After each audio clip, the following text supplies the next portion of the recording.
Hey, deserving listeners, I thought I would answer upper tier patron emails. Let's get to it. This first email is from upper tier patron Megan from Australia. She writes, can you talk about the similarities between borderline personality disorder and attention deficit hyperactivity disorder? I recently was diagnosed with borderline, and next month I'm being assessed for inattentive ADHD. I've joined support forums for both conditions and have noticed that there's a lot of crossover of symptoms. For example, rejection sensitivity and substance abuse are shared by both. I have even read an article posted on the Psychology in Seattle Discord forum about self-harm in ADHD. I'd love it if you could talk about the similarities and differences between these two conditions. End of email. Yeah, well, it's complicated, but the very short thing I will say is, yes, there are some overlap in that for people who suffer from borderline, they are often being triggered with their relational traumas and thus have a hard time paying attention to things, and they might be very distractible, right? If you suffer from borderline, then your moods based on your relational trauma triggers are going to vacillate a lot. And we all understand that when we're in a terrible mood, it's hard for us to pay attention, and we might be preoccupied, if you will, with other kinds of things, and we might not be able to do certain tasks because our brain is really concerned with other things. Also with borderline, they will say that they are impulsive, which I actually don't like that symptom that they will mention, because it implies that borderline people are similar to people with ADHD, which they're not. People with borderline have difficulty with impulsivity because they are experiencing emotions very quickly. Like when people with borderline, they have relational traumas, and when there's an indication of abandonment, however small, their mood will plummet and they will, quote unquote, impulsively say something or impulsively break up or impulsively, quit their job or something. But, to say that they're impulsive is a little funny because it implies that they lack self-control or something, and people with borderline don't. The reason why they're impulsive is because they're having an extreme emotional reaction given their relational traumas being triggered. And from the outside, it might look impulsive, but it's not anything like ADHD impulsivity. So the thing to watch out for, Megan, when you talk with your clinicians is that a lot of things can look like ADHD when they're not. When you're depressed, when you're anxious, when you have borderline, it can look like you might be able to endorse every single symptom for ADHD. But the fact of the matter is the only reason why you have those difficulties is because of borderline. Similar if, a kid is suffering from anxiety. Typically or commonly, or what I see happen a lot, is the kid will be diagnosed with ADHD because the kid isn't paying attention in school. They're not able to do their chores at home. They are irritable, this kind of thing. And there's this knee-jerk reaction by a lot of people to be like, oh, ADHD, let's give them Ritalin. And the thing is you put anyone on stimulants and they're going to do a little better because stimulants help us to perform better. They help us to think, more easily, temporarily. And of course, there's side effects to all these things. But, and then we miss the more difficult thing to assess, seemingly, which is the underlying anxiety. And of course, people with borderline can suffer from a lot of anxiety as well. So, just be careful. Now, can some people have both borderline and ADHD? 100%. Yes, that absolutely can happen. All right, this next email is from upper tier patron Liz. She writes, I've been in therapy for about a year now, working through abandonment and sexual traumas I experienced as a child. My therapist and I have hit a wall over the last few months because I have a difficult time remembering the events. She seems persistent on figuring out the first traumatic event I experienced so we can unravel the rest of the memories. However, we've had no luck, and I was wondering whether or not you think I'll ever be able to remember those events. End of email. Yeah, so this is a common issue in therapy, and I've ran into it a number of times myself. And the short answer I'll say, obviously, is talking with your therapist and asking them, because they would know much better than I would about your particular situation.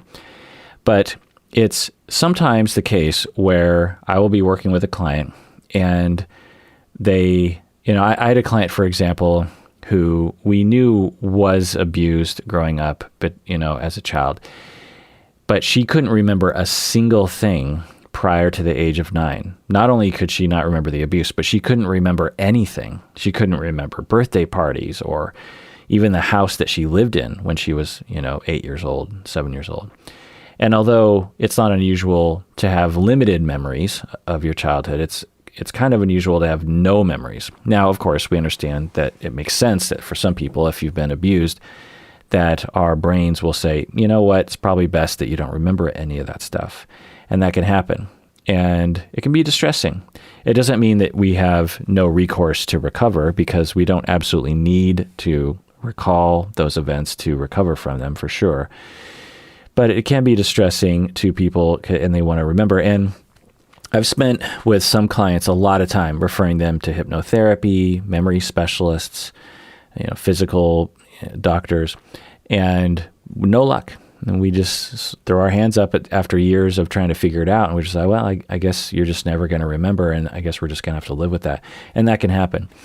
But what can also happen is that as you recover and have secure attachments with your therapist and others, that your body might actually feel safe enough to remember. I've seen that happen as well. But again, keep talking with your therapist. And good for you for recovering.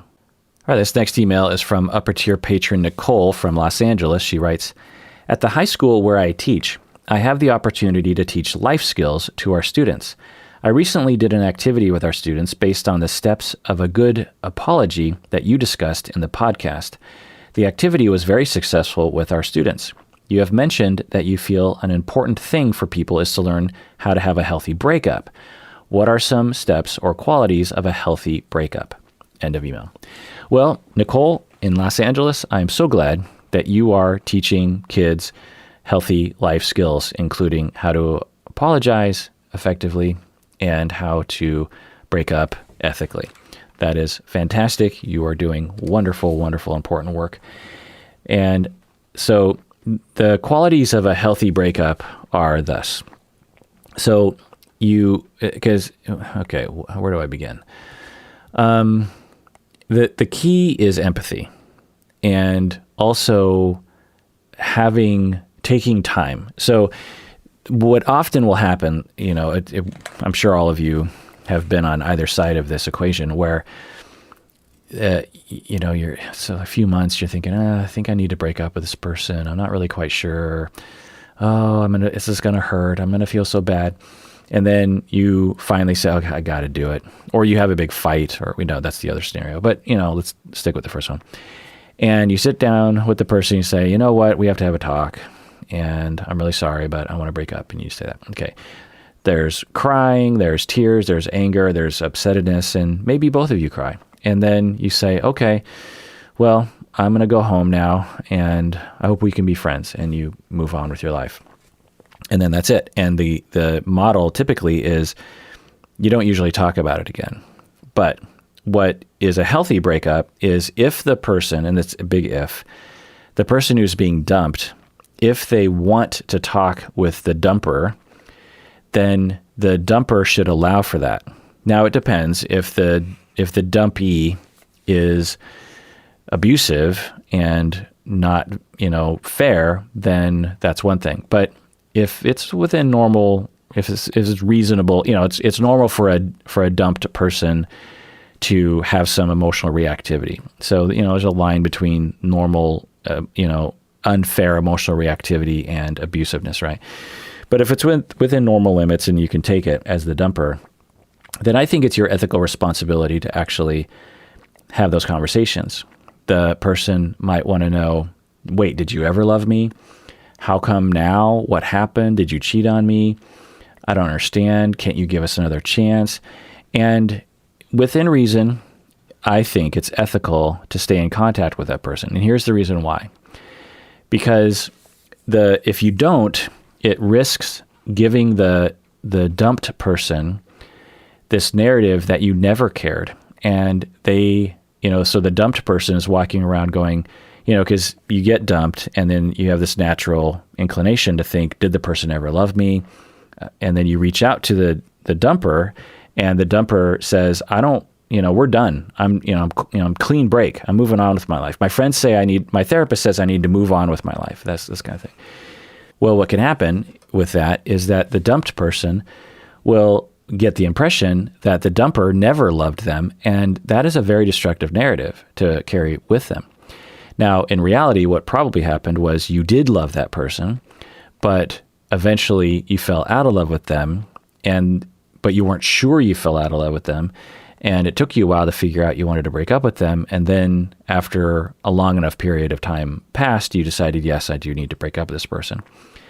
So, that's okay. And it's, I think, your responsibility as a dumper to make sure that the dumpee understands that you did love them and that it was hard for you to break up with them. Also, it's important that they feel like you care during the dumping process. That I'm using the word dumping. I hope people aren't hurt by that. It's just the word I'm just using for now. Breaking up with, dissolution process.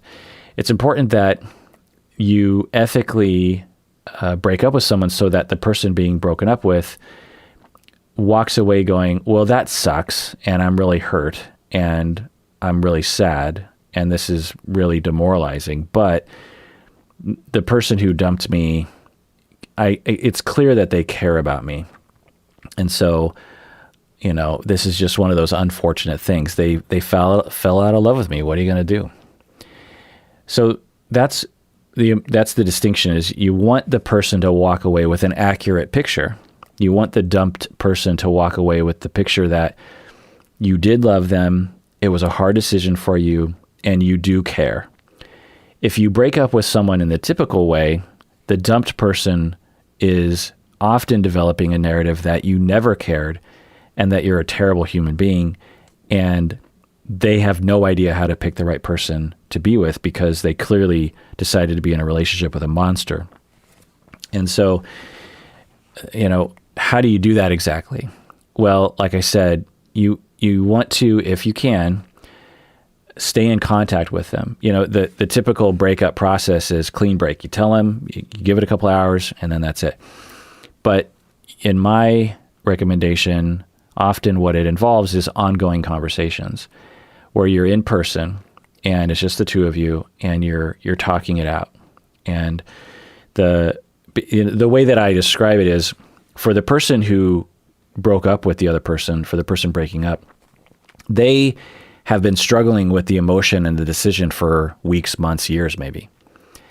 And so by the time they decide to break up, they've dealt with a lot of the feelings. Whereas the person who is being dumped, they're just at the beginning of dealing with those feelings. And so it stands to reason it's going to take them a while, the dumped person, to recover. And I think it's important, if you care, to facilitate and to help that process. Now, the person being dumped, they need to reach out to a lot of people, not just the person doing the dumping, right? Now, there are some pitfalls that you can fall into when you do this kind of stuff. You can lead the person on, right? You can give the impression that you're still up for potentially re-engaging. And so it's incredibly important that you continue to remind that person, no, we're over. This is it. I'm talking with you. I'm hanging out with you right now because I care about you as a human, as a friend, and as a former partner, maybe as a future friend. But in no way are we ever going to get back together again. This is very important that you say that, because some people being dumped are prone to deluding themselves that, well, we're still in contact, so surely there's a chance here. And the dumper person will sometimes feel bad and guilty for reminding the dumped person, no, we're really done. But you have to keep saying that because, again, you don't want to lead someone on. The other pitfall is that the dumped person might decide that they're going to take out all their anger on the dumper. And they're just like, I'm really sad and I'm really angry and I'm just going to let them have it. And they just proceed to yell at the dumper every time they come together. And that's not okay. So both people have to be nice and within reason to make this work. And I don't know if I have steps exactly of like, you do this, you do that, you do that, but those are the general principles. And what you'll find is that a lot of people in society will not agree with me. They'll be like, oh, that's, you're supposed to have a clean break. And, the person being dumped needs to move on with their life. And you're just leading the person on, this kind of stuff. And I just don't agree with that at all. All right, this next email is from upper tier patron Brody from Asheville. They say, my boyfriend and I are very happy together, but we do not argue well. We both have different ways of escalating more contentious, difficult conversations. We both work with our own therapists, but decided to go to couples therapy, and thank you for the inspiration to do that. And I'm wondering what we should expect in couples therapy, and do you have any insight to offer a couple's first time in therapy together?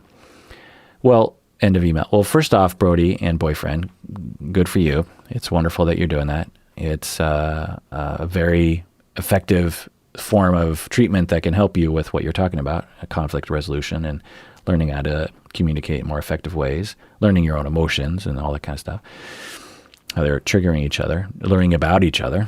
So that's great. You're also in individual therapy, the two of you. So that means you're very mature individuals. And you're saying, what can you expect from couples therapy? Well, I think you can imagine what couples therapy looks like. But the advice I have, which is what you're asking for, is to allow the first couple sessions to be a little weird, because there's a lot of getting to know each other in couples therapy. And what I find is a lot of couples in the first few sessions will have a lot of expectations, a lot of hopes, and they get real amped up. And so couples therapy takes a long time. And so just let it breathe a little bit, give it a few sessions, and also, and allow it to not be very, it can be very uncomfortable in the beginning. Let's just put it that way. Sometimes it takes a while to feel comfortable with your partner in the room with you while you're talking to a therapist and the two of you are arguing with each other. The other thing I'll say is, as always, make sure you find a good fit. Not every couples therapist is the same. And so just make sure that you don't stick with a therapist that isn't a good fit. I'm hoping there are a number of couples therapists in your area. All right, this next email is from upper tier patron Maria from Washington. She says, this is in reference to your patron-only episodes on schema therapy. While doing my self-evaluation for schema therapy, I couldn't help but also think about other people in my life and how they would respond, most specifically my mom. It seemed with every schema where I would identify with many of the statements, I would think my mom would have an even stronger reaction to that schema. It probably wouldn't surprise you that I got a perfect score on the enmeshment schema. Is it possible that children would develop the same schemas as their parents, or is this a result of heavy enmeshment? End of email. Yeah, so it could be both.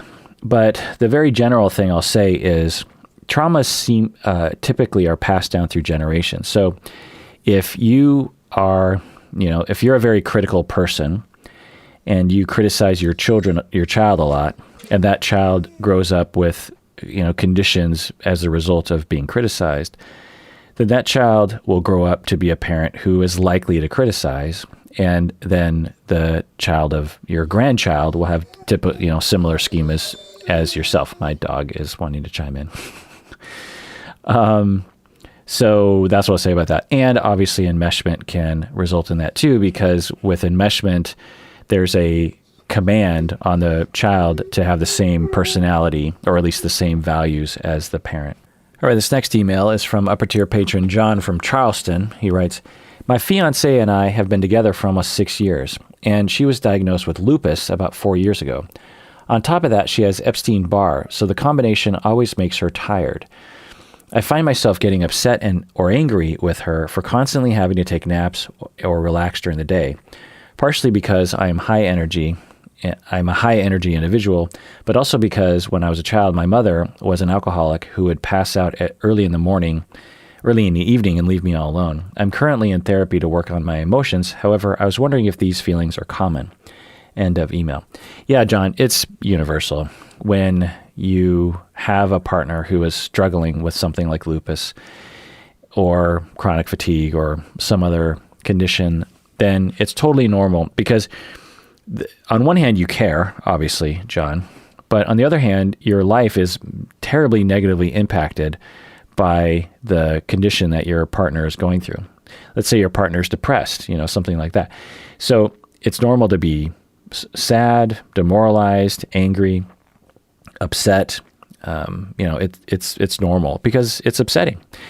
Now your fiance is having probably more pronounced emotions. I mean, it's incredibly depressing and demoralized to have to deal with lupus or other kinds of conditions like that. So you're both going through a lot, and it's normal. Now, to be angry with her, that's a different kind of thing, right? Because she doesn't have any control over that. And so you want to, work on that. Now, you also identify that as a child, you had to deal with a mom who was an alcoholic and would not be around for you. And so obviously this situation with your fiance is triggering that, which you're identifying. And so obviously with your therapist, healing from that is imperative for you to have a more balanced reaction to your fiance. But the other thing that might help is that your mom, in all likelihood, you might look at your mom as like, she was always drinking all the time and she always would pass out early. Well, it's quite possible that she was suffering from something that was really out of control as well, and she needed alcohol to cope. So although it's terrible that you were victimized by her abuse, alcohol abuse, but you could also look at it similarly in that she didn't have any choice given what she was given in her early childhood. So I don't know if that helps, because to be angry, it sort of implies to be angry at your fiance, to be angry at your mom. It assumes that your mom and or your wife had a choice in the matter. Your fiance have a choice in the matter. And another way to look at it is they really had no choice. Now, your mom, might have had some choices. Maybe she was given an opportunity to go to Alcoholics Anonymous or treatment or something and she refused. But, sometimes it's just life is really hard. And just thank your lucky stars that you don't have these conditions and you have that you're very high energy and that you want to do a lot of things. The other thing is to have other people, things to do stuff with and to diversify your socializing or activities such that your fiance doesn't have to always be the one. If she has to relax for a day or two, you have someone else that you can do things with. And I'm guessing your fiance would be cool with that. All right, this next email is from upper tier patron Lara from Toronto. She says, my boyfriend is very close with his ex-girlfriend, and I've been noticing myself getting jealous of her. I admire their relationship, and I don't want to get in the way of their friendship. But I noticed that I'm not envious of his ex-girlfriend, but rather the 12-year-long relationship that they had. They had to end things because of COVID and not wanting to be in a long-distance relationship, rather than a big conflict or ongoing relationship issues. I'm very close with my ex, but we were not a good fit romantically. I can't help but compare my year-long relationship with my boyfriend's 12-year-long relationship with his ex-girlfriend. How do I stop comparing? End of email. Well, so there's a number of things I'll say, but in brief, there's some elements working against you. You say that they didn't break up because of incompatibility or conflict or something. They broke up because of COVID and they didn't want to be in a long distance relationship. So that implies that if it weren't for COVID, that they'd still be together. So that is going to be a complication that will perhaps enhance or amplify your jealousy. But the other thing I'll say, which is really applicable to any jealous situation, is that the antidote to jealousy is security. So when you feel jealous, which is fine, it's a barometer indication that you are not feeling close enough and secure enough to your boyfriend. And so the thing you want to do is reach out to your boyfriend and say, hey, I'm feeling jealous of your ex-girlfriend, but it's not really your ex-girlfriend. I just don't feel like that you love me as much as I want you to love me or as much as I love you. I'm not accusing you of anything, but I guess I just need some reassurance. So that's the key. What people will do in your situation in an unhealthy way is that they will say, how come you're always talking to your ex-girlfriend? Or they will triangulate with the ex-girlfriend and say, get out of our life.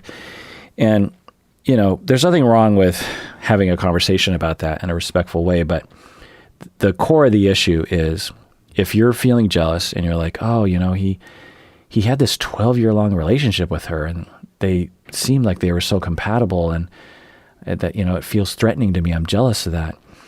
Well, the solution is you should immediately say, oh, the core of this issue is that I am just not secure in my relationship with my boyfriend. Now, you've only been together for a year, which isn't really that long. And so it's normal to not be entirely secure. Long-term relationships that are 25 years long and have been relatively healthy and secure are much more secure and much more, people are much more assured that the relationship is going to last than a year-long relationship, right? So some of that is just kind of normal.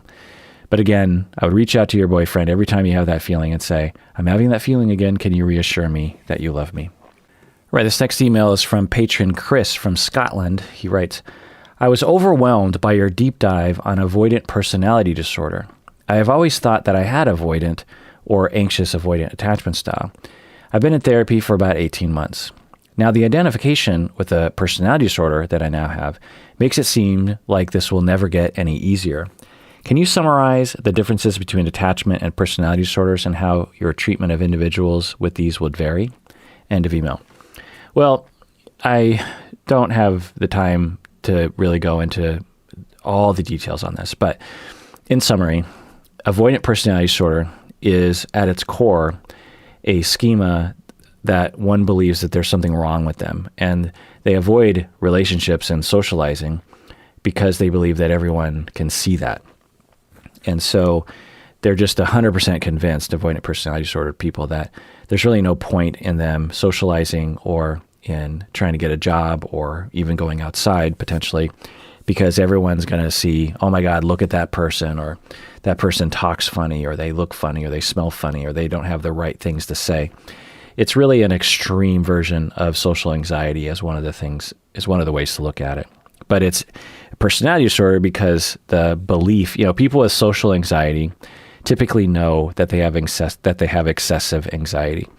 People with avoidant personality disorder do not necessarily know that their point of view is distorted. Now, avoidant attachment style is really something quite different. And this forms with, generally speaking, with a parenting style of neglect, emotional neglect, and the child learns, you know what, it's just best to turn away from relationships and to depend on the self and not to depend on others. And when in doubt, when there's an attachment threat, the tendency is to run and break up or distance or withdraw because of the terror of being abandoned is so great that they would rather just be on their own than to risk being abandoned or rejected, which happened to them a lot emotionally when they were children. And so avoidant personality disorder is very different from avoidant attachment style, as you can see. Now, can someone have both? Yeah, absolutely. Can they be related? Yes, absolutely. Now, you're saying, oh my God, I have a personality disorder. That means it'll never get better. No. Avoidant attachment style isn't necessarily easier to treat than avoidant personality disorder. So just understand that. And the fact that you can recognize avoidant personality disorder symptoms in yourself means that you have a fair amount of self-awareness and probably some, wonderful potential to actually recover. The key is through corrective experiences, you learn that there isn't anything wrong with you. And even if there was, it doesn't mean that you need to avoid relationships. I mean, there's plenty wrong with me, but that doesn't mean I avoid relationships with my wife and my friends and my family. It just means I'm like, well, take the good and the bad with me. You're just going to have to deal with the bad things about me because I deal with the bad things about you. So avoidant personality disorder is a condition that with a fair amount of treatment can absolutely rescind, and avoidant attachment style similarly. So, have hope, go to a therapist that understands what's going on.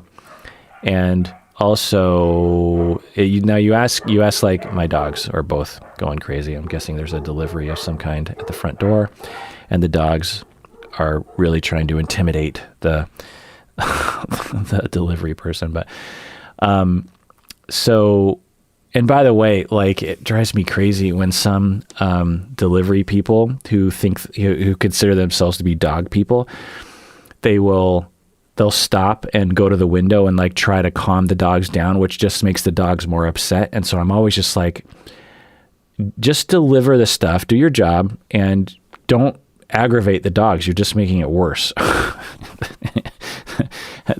understand that you think of yourself as a dog person, but there's no hope in this scenario. The dogs, I mean, part of the issue is with the pandemic, the dogs have almost no socializing. In fact, virtually no socializing with people outside the family. And so when they see strangers, it's a very weird thing for them. But anyway, but you asked me, patron Chris from Scotland, about the treatment differences between avoidant personality disorder and avoidant attachment. It just is a different corrective experience. With avoidant personality disorder, the corrective experience has to be centered around, you are a good person, you are fine, there's nothing wrong with you, I accept you, I won't reject you. Even if you do have something quote unquote wrong with you, I will stay in contact with you, you're secure with me. With avoidant attachment style, the corrective experience is, as the avoidant person is vulnerable, the therapist is caring and stays in contact and doesn't reject. And rinse and repeat that. The key to avoidant attachment style recovery is to be vulnerable with people who care. And that's the key. Vulnerability, receive care. Vulnerability, receive care. Vulnerability, receive care. All right, let's take a break. We get back, more emails. All right, we're back from the break. So let's give some shout outs to old patrons. So these two patrons have been patrons of the podcast ever since July of 2016. So they signed up in the early days on Patreon with us and have been and remained patrons the entire time for the past 5 years. We have Hannah from South Carolina, who was an upper tier patron. Thank you so much, Hannah, for being a patron all this time. And also good old Hallie, who is also an upper tier patron from Lake Stevens, nearby Seattle, home of Chris Pratt and his ex-wife, which I can't remember her name. But anyway, so Hannah and Hallie, good old Hallie. Hallie has been on the podcast before. She has her own podcast called Someday We'll All Be Dead. Someday We'll All Be Dead. The reason why she calls it that is that she has worked in hospice before and has a lot of compassion for people going through the dying process and helps the families and all that kind of stuff. So it's a good podcast to listen to. She talks about a lot of different things. But anyway, thank you, Hannah and Hallie, for being patrons for so long. Very, very heartwarming to me. All right, this next email is from patron Kat from Sydney. She says, my understanding is that trauma histories play a significant role in the development of mental illnesses and personality disorders, particularly childhood traumas around attachment. But why then do different people with trauma histories develop different conditions? Is this impacted by the type of trauma and or brain chemistry? Would love to hear your thoughts. End of email. Yeah, well, so the short answer I'll say is no one knows. No one knows why anything is created. We only suspect that childhood trauma is the cause, or at least partially the cause, because it's often present. But sometimes it's not. You'll have someone with issues and because you have to rely on the individual to tell you, were you traumatized? We don't have the ability to take a time machine and go back to watch if someone was traumatized. And even if we did, we'd have to be able to scan the brain to know if they experienced it as traumatizing. So it's, when I say that, childhood trauma causes this and that, I'm talking about like research that shows that it seems to be correlated. And we all know that correlation doesn't mean causation. But, we can make some pretty strong conclusions based on the mountain of evidence that points in certain things. But then you ask, so we don't, when it comes to the brain and particularly personality traits or conditions, we really are just looking into a black box trying to figure out what's going on in the darkness. But the other thing that you say here is, why does childhood trauma develop in such a menagerie of conditions, and what types of trauma result? Well, so the answer I'll say to that is that some types of trauma seem to be associated with some types of conditions.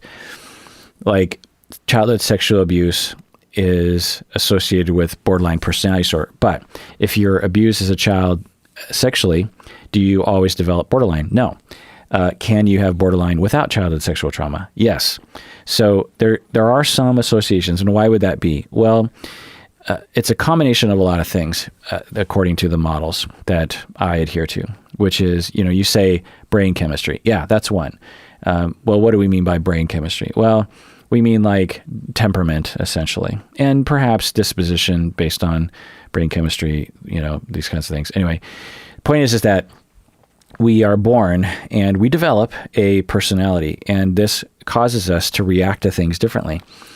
I'll never forget reading about cases about people being sexually assaulted, and one person will just be completely devastated by it, and the next person will not be.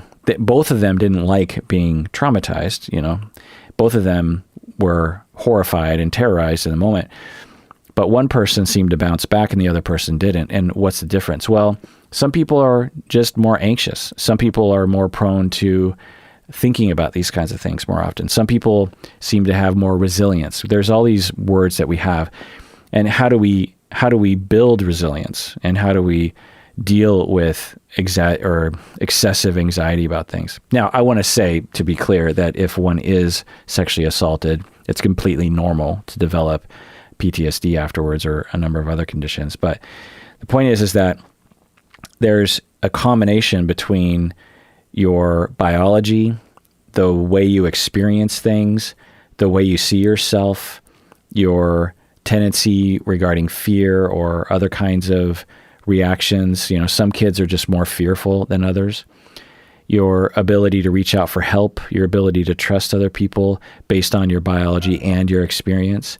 So you match all those individual differences up with the experience you go through. What was the experience like? What did the person, not every sexual trauma is the same, or no sexual trauma is the same. Every trauma is different.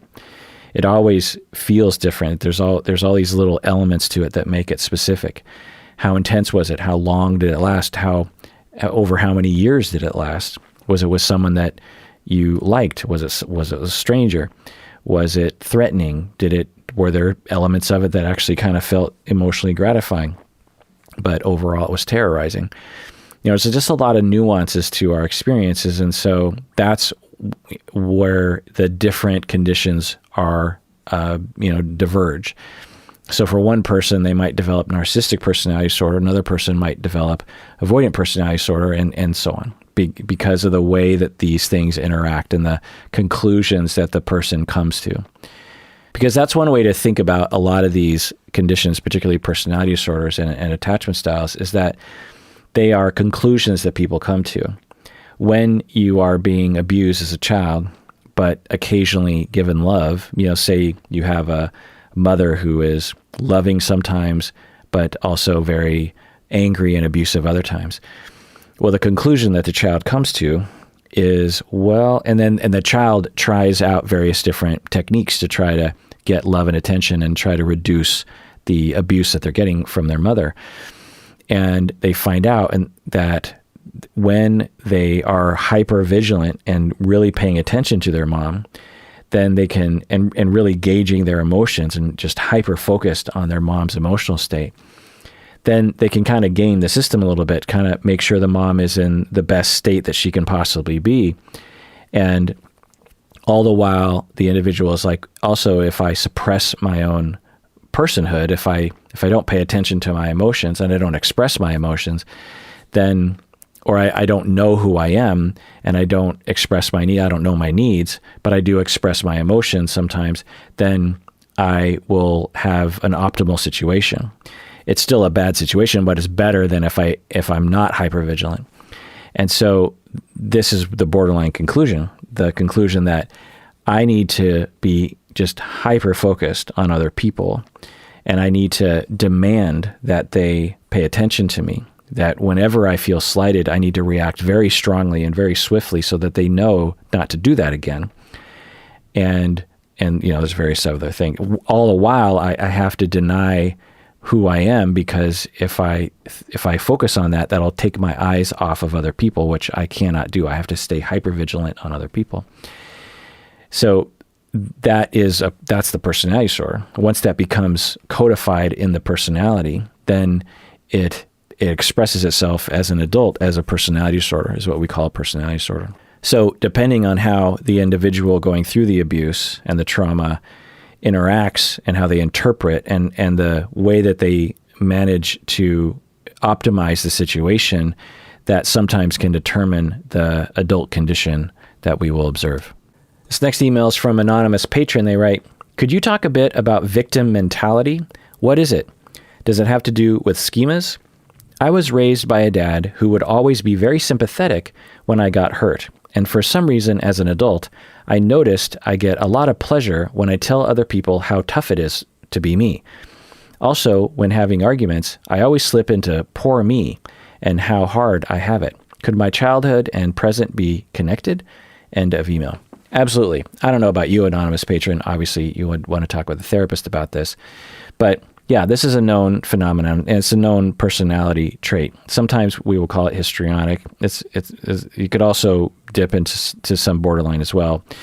But the individual, when we're young and we're not getting enough love and attention, and we experiment with a lot of different things as children to try to get our needs met, and we find that our parents or people who are taking care of us have a little bit more love and attention when we highlight how much suffering we're going through. We might cry, we might say we're hurt. Then this can create a knee-jerk reaction of victim mentality when you don't necessarily need to do it. You're in an argument with your spouse, or more specifically, you're having a bad day, and instead of just going to your partner and saying, oh, I need to vent about something, instead, you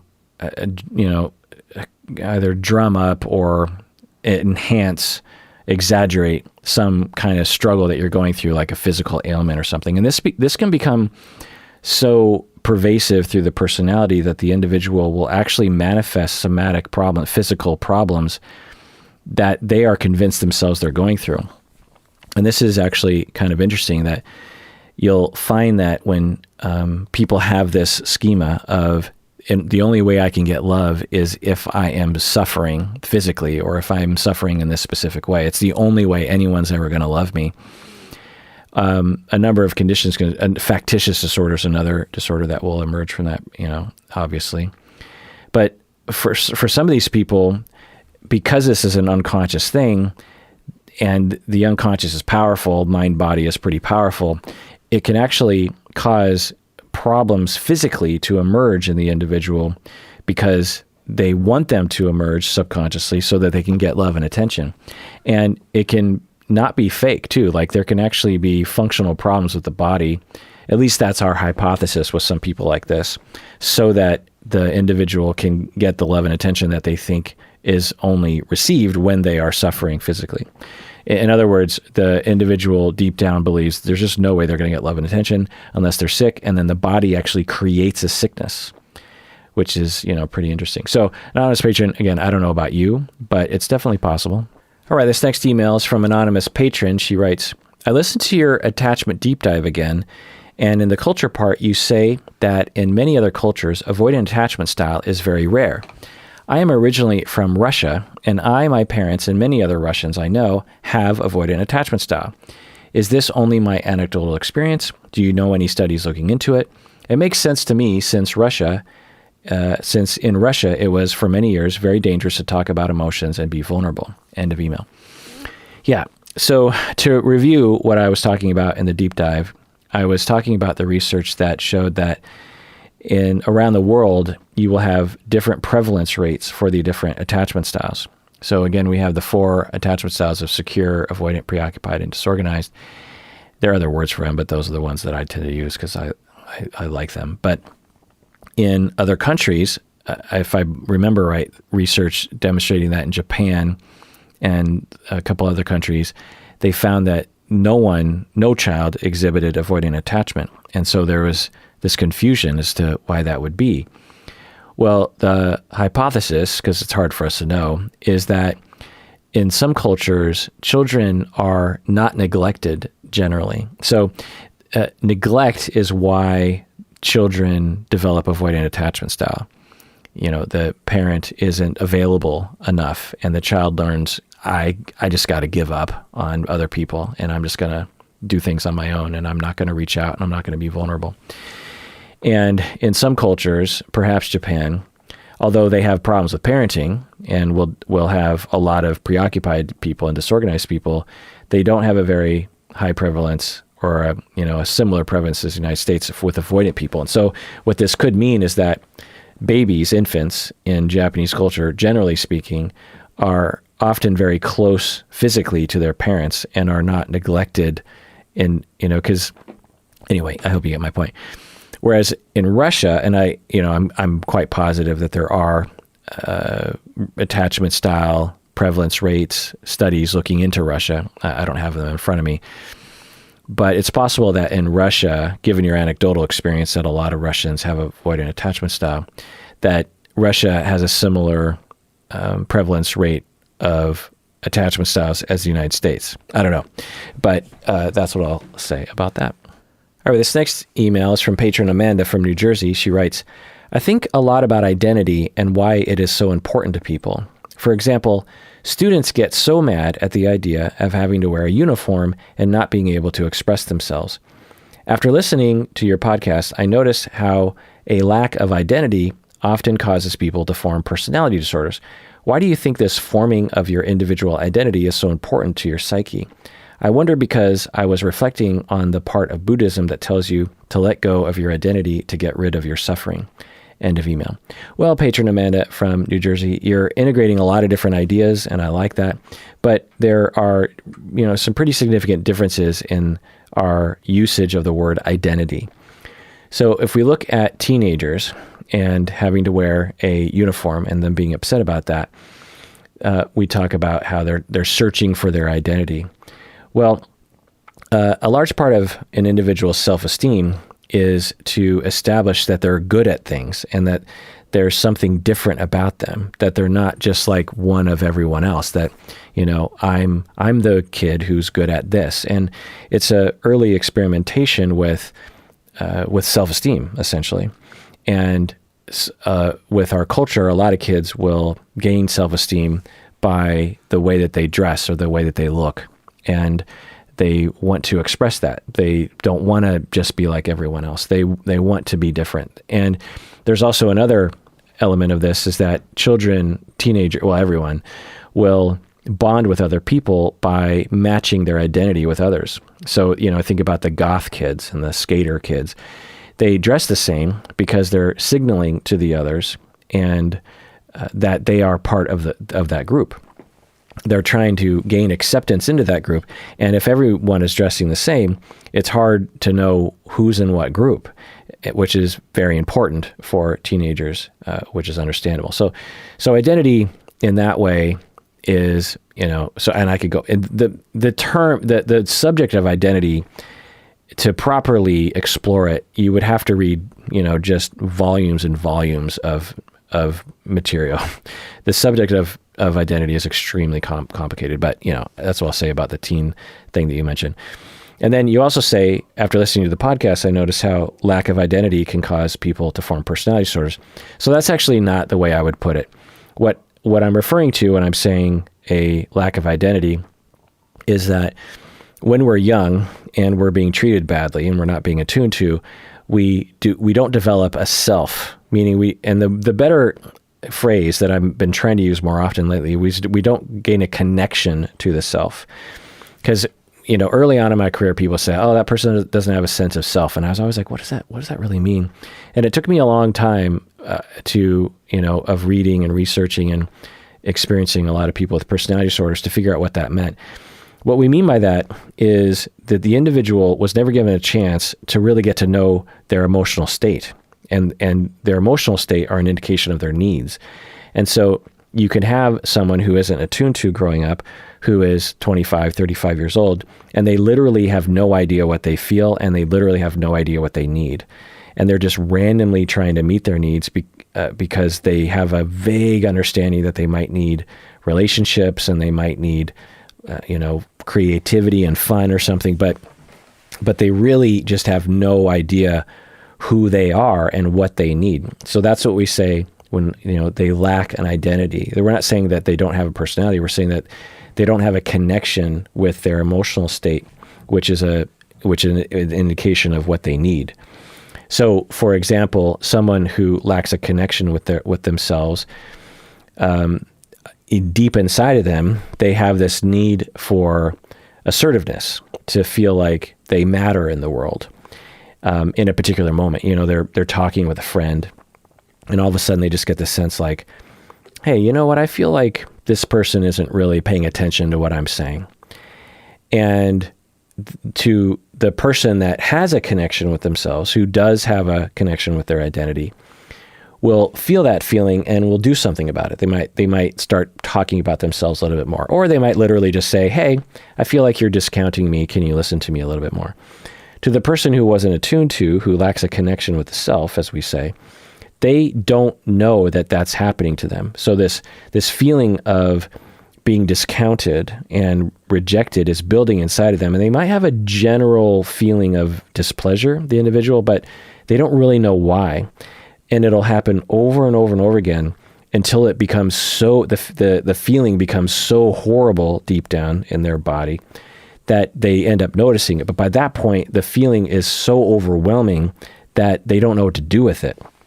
And so that's what we mean. And that's a simplistic way of saying lack of connection with a sense of self. But that's, of course, is different than a teenager wanting to express themselves and bond with their friends in the way that they dress and exploration of who they are, that kind of thing. Then you also say, why do you think this forming of your individual identity is so important to the psyche? Well, so that's a third topic that you're talking about, of people wanting to be an individual and the forming of one's identity. Who am I? What is my purpose? What makes me me? That's even a third topic of the word identity. And then you bring up a fourth issue, I think, which is, you're talking about how Buddhism tells people to let go of your identity to get rid of your suffering. So this is actually pretty complicated, of course. And in Buddhism, that's the ideal, right? Is to detach and to let go of things that you don't have control over, and to reach full enlightenment. Very Buddhist. There's I don't know, maybe 1 billion Buddhists on the planet. Everyone has a different point of view on this, so you can't really summarize the whole thing. But to characterize it, it's like if you have complete ego death, as people will call it, then you experience euphoria because you no longer are attached to a certain outcome. You just exist. You just are, and you don't have an identity. You're just one with the universe, this kind of thing. And some people on LSD or other kind of hallucinogens will actually experience this just by taking the substance. And again, volumes of discussion that I could go into, most of which I don't really understand myself because it's not my area. But the way I interpret the letting go of your identity is a practice, because Buddhism is a practice, right, of releasing the pressures that we put on ourselves. The identity of I am a high-powered attorney or something, and I always win my cases. Well, the attachment to always winning your cases and to be seen as a high-powered lawyer can create a tremendous amount of suffering, because you're in this constant treadmill of impressing everyone and pressuring yourself to constantly win things and control things that are really out of your control. And to detach yourself from that is to allow yourself to just be, and to not be your identity, to not be that high-powered lawyer, to just be you, or whatever it is that is you at the core, that's beneath or below, or at the core of you, well beyond the boundaries of what profession you are, this kind of thing. And by doing that, you reduce your suffering or eliminate your suffering, because you're not depending on these outside things to be true in order for you to be happy. Yeah, that's a simplistic way of discussing, the identity issue within Buddhism. There's obviously, like I said, I think there's literally 1 billion Buddhists on the planet. And so there's again, people study this stuff for their entire life. And some people are like, that's, it's not really true about Buddhism. And, it's fine. But anyway, Patron Amanda, interesting question. You bring up a lot of different areas or, aspects of quote unquote identity that overlap but aren't the same. All right, this next email is from anonymous patron. She writes, I'm curious about your thoughts on nature versus nurture. After having 2 sons only 15 months apart with completely different personalities, nature seemed more likely than nurture. However, after listening to you regarding systems theory, we may have shaped them, and I'm questioning my ideas of nature versus nurture. End of email.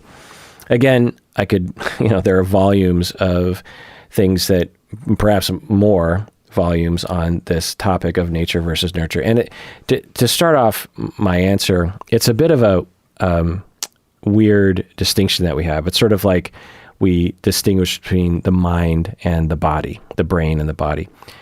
No, the mind is a product of the body. We don't have a separate mind. The mind is of the body. In the same way that my finger is of the body, my mind is of the body. My personality is a physical manifest. It's a thing that emerges that emerges from a physical thing. In the same way that nature, so there's no mind-body delineation or boundary. Nature versus nurture, same thing. We evolved and we develop within a nurturing situation, within the environment. And humans, there's no possible way of raising a human that doesn't have any kind of environment. I guess you could raise a child in a dark room with no contact with anyone, but that's kind of an environment, right? It's a denying environment. So the delineation between nature and nurture is false. So for example, a child that's been born, and by the way, there's precursors in the womb, right? Not only of genetics and development, physical, but also interaction with the outside world. The child doesn't just suddenly start interacting with the outside world upon birth. They're somewhat interacting with the outside world from an early age in the womb. Anyway, so you have a child let's say you have a child that is born with just a little bit more neurons in their amygdala, their fear center in their brain. And they experience things just a little bit more intensely when something is scary. And then that experience bolsters their fear center in the brain even more. And so by the time they are a year old, they have a much larger fear response than the average child. But the difference was a very small difference in their neurons and again, this is not necessarily scientific. It's just sort of a ham-fisted way of discussing the biology of one's brain. And it's not my area, but I do know enough to sort of ham-fistedly discuss it. And you have, so just a small difference in the amygdala upon being born interacts with the environment from day one and even, earlier in the womb that produces an effect that results in a drastic personality difference than their sibling who had, let's say, the normal amount of neurons in the amygdala. So which is it? Is it nature or nurture? Because when the child was born, they were barely more susceptible to fear than the average child. But because of their reactivity to the scary things, it exacerbated that small difference. So what are we talking about here? Nature, nurture? Well, it's both. I mean, it happens with both. It's all, nature and nurture are in constant contact with each other, basically making the boundary meaningless, right? So now you also say that you had 2 sons 15 months apart that have completely different personalities. Yeah. Everyone who debates nature versus nurture and says that, nurture is way more important. All they have to do is actually have more than one child to realize, oh, children are born with a template. they come into the world already with some personality tendencies. So that's clear. We understand that. That's temperament. Psychoanalysis, which is very nurture-oriented, will absolutely acknowledge temperament. And there's lots of literature on that within the psychoanalytic world and within the attachment-based world as well. But at the same time, we all understand that our experiences with our parents and being raised is also extremely important, right?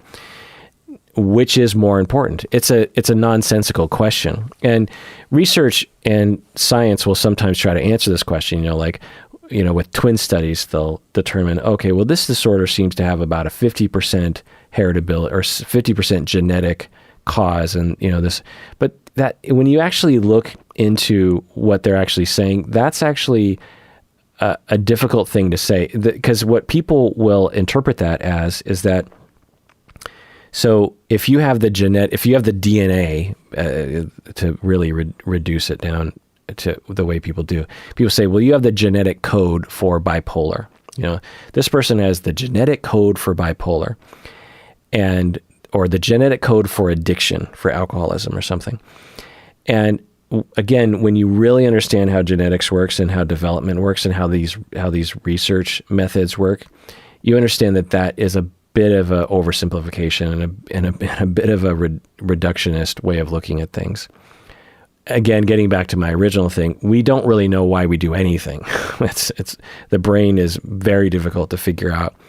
We're continuing to learn, but it's such a mess. I mean, it's so hard to know how things develop and why. And so there's that. But again, we have some science pointing us in certain directions. And anyway, I'm rambling, but I hope you like my answer. Maybe you don't. All right, this next email is from patron Sylvia from Los Angeles. She says, the fact that you turned a toxic show like 90 Day Fiancé into a learning experience for all topics of self and relation help has encouraged me to find a therapist for myself. I have my first appointment with her next week, and I am honestly nervous. I feel that I can relate a lot to Mike from Mike and Natalie in the fact that I am so scared to open up and be vulnerable. I have friends and I've known for years and a supportive and kind boyfriend who loves me, but I tend to keep from talking to them about my problems out of fear that they will leave me or think I am too needy. I want to feel close and heard, but just cannot bring myself to tell them what I feel. I can vividly recall a moment in my childhood when I was in distress after a family dog attacked me and my hand was swollen and bleeding. I came crying to my mom, and for some reason she laughed at me. I try and think back to understand why this happened, but I think this was such a defining moment in my life that taught me I could not rely on her or anyone else for emotional support. How can I get over these experiences? I guess what I want to know is if talking to a therapist will actually help. End of email. Yeah. So first off, good for you for learning about yourself and your vulnerability, sensitivity issues, and for going to therapy. And you're wondering if going to therapy will help. Yeah, absolutely. I mean, I don't know if it will help you, but therapy is a wonderful venue to seek help for that. I hope that you actually do ask your therapist for help. The corrective experience is that you become vulnerable with your therapist, and your therapist is trained to be kind and to be accepting and to be in contact with you and not reject you. And so as you are vulnerable and your therapist is attuned to you, then that is a corrective experience that will teach your mind and body, of which is the same, that you can depend on other people and that it is safe to be vulnerable. Now, you talk about a moment in your childhood where you had an injury from a dog and you went to your mom and she laughed at you. And that is horrible, and I'm sorry you went through that. I would suspect that your mom had a general way of treating you throughout your early childhood that created your sensitivity to vulnerability, and that it wasn't just that one moment. It would be unusual if we had a wonderful childhood with a ton of attunement and then one moment like that, and that created what you're talking about. So in all likelihood, it was an ongoing low-grade neglect that was throughout your childhood. But I don't know. It's something to explore with your therapist. All right, this next email is from anonymous patron. They write, I was wondering if you could talk about alcoholic parents and how they impact their children. How does it affect a child's attachment style and their lives, relationships as an adult? Also, are their impacts significantly different if the parent is considered a functional alcoholic? End of email. Yeah, there's a lot of literature and discussion about ACOA, adult child of alcoholics. And what I'll say is that, and there's a fair amount of research too, a lot of research. What I'll say is that it's hard to generalize because when you have an alcoholic parent, there are so many factors that can push people in different directions. Let me just think off the top of my head about different factors that could affect things. Well, what about the other parent? Do you have contact with that person? Is that person a secure relationship with you or not? How bad was the alcoholic? Is the alcoholic, drinking all day long and constantly intoxicated, or is it drinking at night? Is the person drinking belligerent or extremely forgetful? Are they, traumatized as an individual? Do you have siblings that are helping you out? Do they have siblings that not, help you? There's so many different factors that are in addition to the detail of a parent who is suffering from alcoholism that you would have to know, or at least have in mind when you're hypothesizing about where the development will go for the child. Also, as I was saying earlier, some people are just more resilient. Some people just have a different reaction to things based on their disposition or their experiences up until that point. But some general things you can say that aren't true for everyone, but are often true, is that when you have an alcoholic, whether it's a parent or not, but when you have an alcoholic or a person who's suffering from an addiction in your life, what often will happen is the person suffering from the addiction will break a lot of promises. This is something that children will often talk about, how their parent would promise to do this and that, and how they would break their promises. And why does this happen? Well, the person suffering from the addiction, they feel a lot of shame, and they will often have moments in their cycle of use that they feel like they can actually make up for it. And they're like, okay, I've been totally neglecting my child. I need to make up for it. And so, okay, I promise we're going to go to Disneyland tomorrow. And then the shame builds up, or the need of drinking builds up, and they drink themselves into a hole, and they go, oh my God, today I'm supposed to bring my kid to Disneyland, but I'm too hammered. Or what if I can't sneak alcohol into Disneyland? Well, I don't know what to do. I'll just avoid. And so that's the other component that is often present in an alcoholic parent, is that the parent will often be in denial because they need to in order to sustain their addiction. And so there will be a lot of broken promises and a lot of denial. And now, like I said, there can be a lot of other things that are quite variable. The parent could be abusive. The parent could be not abusive. The parent could be cold. The parent could be warm. But often there's a level of disappointment that the child is going through, and a level of being betrayed. The child will often feel like the parent is betraying them in some way, and that the parent seems to be living in a fantasy world, in a world that doesn't make a lot of, that the child will grow up in a world that doesn't make a lot of sense to them. They're just thinking, when I watch the, television shows about families, it looks this way, but my family looks this way. So that will result in a lot of shame for the child, and a lot of confusion for the child, a lot of low self-esteem, because the child thinks, well, the reason why my parent is breaking promises is because I'm not a good enough kid. I'm not worth it, these kinds of things. So now, that can result in a lot of different sorts of things, but those are some of the general things that I'll say.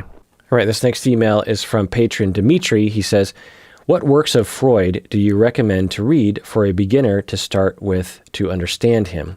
End of email. That is a very difficult question to answer. Freud can be extremely dense sometimes. Sometimes it can be actually fairly easy to read, but I actually don't recommend reading any of his works if you're trying to understand Freud. Because one, the main reason is because he wrote to, his writings were writings that he was giving to people who understood where he was coming from, understood the language he was using. And so it sometimes requires you to understand psychoanalysis to read psychoanalysis, but how do you understand Freudian psychoanalysis if you don't read it? Then what I'll recommend is you read a book called Basic Freud by Michael Kahn. Michael Kahn is a pretty easy to read author, and this book is called Basic Freud. It's still pretty dense, but it's easy enough. The other book that I would recommend is Freud and Beyond by Mitchell and Black. This goes into the full history of psychoanalytic thought. It kind of breezes through things pretty quickly. So yeah, but this can be kind of an overall book, Freud and Beyond. But the Basic Freud book, I would recommend. All right, this next email is from a patron from Europe. She writes, "My own therapist made me realize I have histrionic and narcissistic traits. However, she calls my behavior narcissistic compensation and not a full-blown narcissist. On the internet, I have read about compensatory narcissism. Is it really that different? I am obsessed with my looks, my weight, and have episodes of intense hypochondria. My empathy disappears in one specific situation, towards men who are into me. I seem to feed on their attention, admiration, and give them nothing in exchange. I use all my resources to lure them in just for my amusement, not considering they may have real feelings towards me. I swear this is subconscious." End of email. So your first mistake, patron from Europe, is to go on the internet and Google narcissism. The internet is filled with misinformation about narcissism. It is one of those things, for whatever reason, and it's really developed over the past 5 or 10 years, that people are just obsessed with narcissistic personality disorder. I would say 20 years ago, people didn't even know about it. And now everyone talks about it all the time as if they know what they're talking about. Research shows that only a fraction of clinicians understand what narcissistic personality disorder, let alone the general public knowing what narcissistic personality disorder or what narcissism really is. So, and it's one of those things on the internet that is just completely bastardized all the time. Now, just to be so what do I say? Well, what I'll say is that on the internet, when people are talking about narcissism, what they often are talking about is actually psychopathy, which is a lack of empathy. People with narcissistic personality disorder do have empathy. It is just impaired empathy. People with narcissistic personality disorder do care, and they do have the capacity to care, but it's impaired by their constant need to uphold the veil of self-aggrandizement to make sure that they deny their own deep self-hatred. And that is clear, and I've treated many people like this, and it's very obvious to me when I treat people like this. But when you read stuff that people talk on the internet, like, this phrase you so full-blown narcissist, even the word narcissist, no one I know in the clinical world uses that word, a narcissist. What we say is someone suffering from narcissistic personality disorder, which is a completely different phrase, right? That person is a narcissist, and that person suffers from narcissistic personality disorder. This whole idea of a quote-unquote full-blown narcissist is really a weird phrase, and I think it is an amalgamation of a lot of things. One, misunderstanding. Two, I think a lot of people are thinking back to mainly men. The word narcissist is almost always applied to men on the internet. But the fact is that half of people who suffer from narcissistic personality disorder are women, especially when you take away the bias that assessors typically have. And so anyway, but a lot of women have been hurt by men. All of us, well, let's just say all of us have been hurt by, someone broke up with us and made us feel like we didn't matter. And it felt like the person breaking up with us, it felt like they were very self-centered because they didn't consider our feelings. We feel as though our feelings are being discounted. And then the conclusion is that person must only think about themselves. Oh, they are a narcissist. But the fact is that when someone breaks up with you, it's just normal to feel that way. And it'll appear as though the person doesn't care about your feelings, but they probably do care about your feelings. It just doesn't look like they care about your feelings. It's also natural to feel that way when you're being dumped, right? So I suspect that a lot of people on the internet, particularly heterosexual women, are looking for answers. they feel thrown away, they feel discounted, they feel unfairly rejected.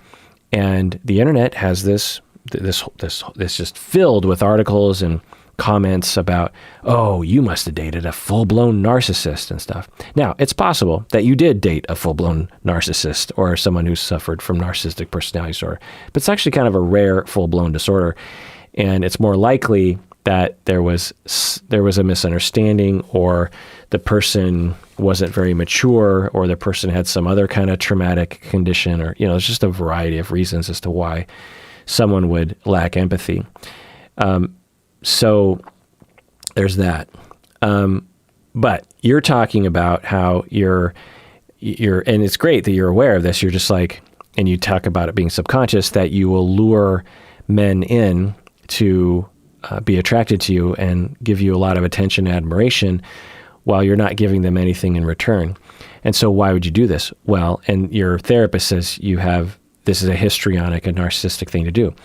Well, again, continue to talk with your therapist about it. But if I was to, assess someone like this, the thing I'd be looking for is, when we are denied enough attunement growing up, we have available to us a reaction of trying to make ourselves feel like we're awesome through various different means.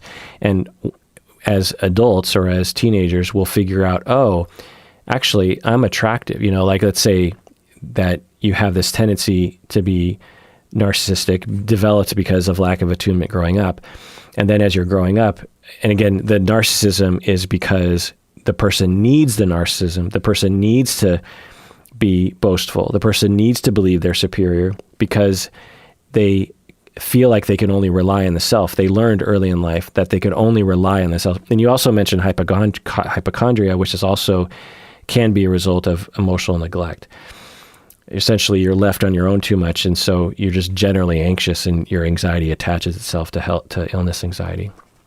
But anyway, so the narcissistic person with narcissistic tendencies learns as a teenager, as a young adult, that, oh, I'm attractive. And so one of the ways, you learn because you just interact with people, I'm attractive. And you learn, one of the ways that I can bolster my feeling of superiority is to get as many men as possible, or as many people as possible, to tell me how much they love me. And to, because in our society, we say to ourselves, if a lot of people love you that way, then that means that you're cool, you're better. The person who can get a lot of admiration and attention and, people attracted to them, that's a better person, because that's how we define that, culturally. And so the person sets out to do that in this constant treadmill of trying to feed their narcissistic supply of, am I lovable? Am I attractive? Does this person love me? Without ever asking the question, do I care about this person? And does this person have feelings? And again, this is impaired empathy. The person with narcissistic personality disorder and histrionic personality disorder, they do care, but they're on this treadmill of panic that they don't have time to notice other people's feelings. So continue to talk with your therapist about this, Patron from Europe, and you sound like you're on a good path, and you recognize this, and now you can actually get the corrective experience that you need so that you don't need to be on that treadmill of narcissistic supply. All right. Well, that was fun answering your Patron emails. Thanks for asking all those things. I did not get to as many as I hoped, and there's still a very long list of emails I did not get to. So if you emailed in a question a while back, I don't know. It's not humanly possible to get to all of them. I do try, but I don't. And I pretty much just start at the beginning of the document. I just sort of work my way down. But anyway. All right, people. How you doing out there? Are you doing okay? I hope you're okay. I hope you know that you do deserve love, and you do deserve to be heard, and you do deserve to tell other people how you feel, and you do deserve to be who you are with all your traumas and otherwise. You do deserve to have your trauma reactivity and to make mistakes and to sometimes be self-centered because of the traumas that you went through. It's not your fault. You went through it and you survived, but now you know, and you're recovering and you're doing everything you can, and you deserve all the love and attention that a human should get. And I hope that you know that. And everyone out there, please take care of yourself because you deserve it. You really, really do.